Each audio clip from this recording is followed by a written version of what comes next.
Hi Tais! Let me tell you a short story mga katatay. Amo dya ang malakastilyo nga front view ka Monastery of Holy Eucharist o mas kilala nga Simala Shrine. Dati, simple lang daw dya nga klase kasimbahan.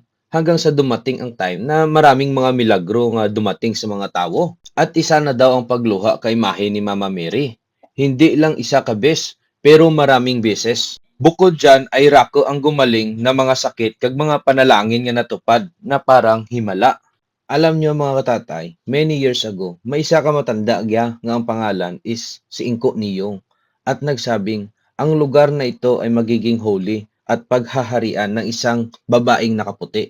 At biskan isang tao walang naniwala kay Inko Niyong. So after 60 years nga pagpredict niya, sino ang magakala nga ang prediksyon ni Inko Niyong ay nagkatotoo?